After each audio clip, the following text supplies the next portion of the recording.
about SEO here. So I had Justin Brown from Primal Video on the show a couple of months ago, and I also was speaking to Roberto Blake about the topic of SEO and your intros to your videos. Okay, so Justin's stance was, hey, listen, YouTube is transcribing every single word you say, so you want to make sure that your intros are keyword rich. Roberto had a different stance. He's saying, hey, I keep it natural, I keep it light, I want to welcome people.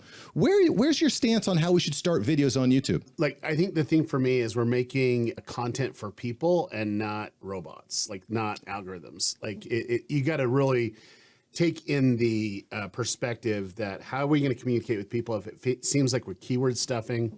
I don't know if that's the best thing to do, because like right now, the internet has evolved so much, and what's actually happening is you actually have an AI that's running YouTube and also Google, and they're looking for patterns that humans would respond to.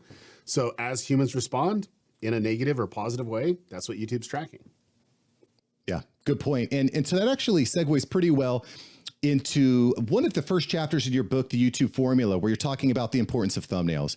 And, you know, I'm working with clients who are putting their podcast, they're rebranding for YouTube, and spoiler alert, a lot of people don't know how to do thumbnails very well. And one of the major points in your book, which is great, by the way, it really lays down a lot of these key topics, is that there's an algorithm that's looking at that thumbnail and it's trying to place those images with people that are going to be interested in that. So I'm just wondering if maybe you could expand on, like, do you have an example of how many words we should have on a thumbnail? Should we go no words? Should we have pictures of images that are very, like, for example, you see my metaverse goggles here in my background. If I'm talking about the metaverse, should I include those? What do you think my thumbnail should look like? So there's no one answer fits all. Like if you think that that's like, hey, this is one answer that's going to go very specifically across all genres, all niches, then you don't really understand people very well, because like there's certain things that people respond to differently, and that's what the AI is looking for. But overall, one of the biggest changes that actually occurred on YouTube was in 2012. They did a little experiment where they switched the way that YouTube was looking at content and was having an AI look at it. The test was off the charts in the sense they got 5x the amount of views and more watch time. So they decided to double down on really developing an AI ecosystem. And so they looked to their parent company, which is Google, and they had a project called Google Brain, which is an AI project that's unbelievable. And they basically adopted that into YouTube in 2013. And then that's the moment when YouTube changed. That's the moment when they're really tracking how people respond to content and how they engage. Now, you asked a very specific question about video intelligence. That is one of the features that you're actually seeing on Google Brain. But what it does is it's able to identify what's actually in a photo, and it can get really granular with it because it has all the database of Google and also YouTube. So it's able to see a lot of things that have already been tagged and identified by optical. And the key of it is, yes, it's all this data. It's what we call metadata that YouTube and Google is collecting. But realistically, at the end of the day, it's like, what's going to respond to people? And that's different than just tagging something and seeing what's there and saying, oh, this could be about, you know, the metaverse, because you have, you know, Oculus in the background or whatever, or you're talking about that in your script. But like what they're looking for is how many people actually saw it and responded to it. So say, okay, when you upload a video, the only data that YouTube has is your title, what's on your thumbnail, also what's in your video, and also your description. Now, there are also a little thing called tags that you could add, but they don't really look at that as much.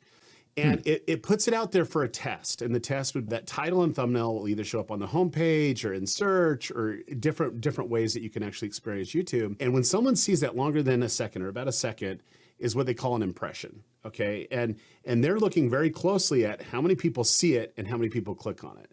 And so if it's not gonna respond to humans and people are just kind of going by and you kind of get lost in the clutter and you're doing whatever, it doesn't matter what's happening. It doesn't matter if you have these big words that you watch this now on your thumbnail, it's not gonna engage. If it doesn't engage with people or the type of people you're trying to attract, then guess what? YouTube's gonna pretty much say, okay, that's a bad video. We're moving it along because like it's not engaging people, or there might be a high probability of them of clicking on that thumbnail. After they see the thumbnail, they're glancing at the title and they think, hey, this is interesting. They click on it.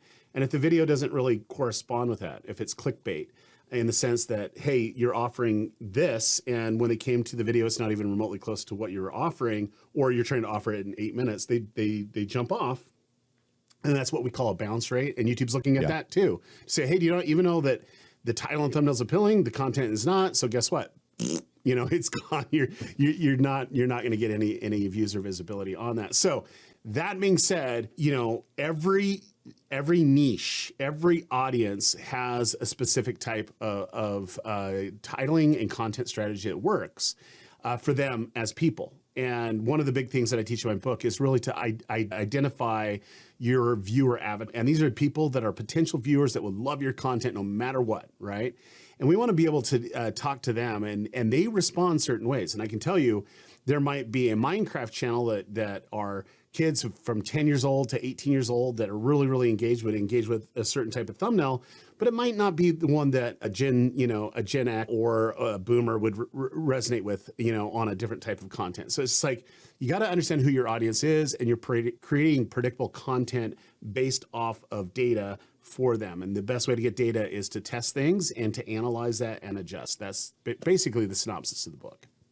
Yeah. And you know, use tools like YouTube Buddy or TubeBuddy so you can do your A/B testing and look at your data. I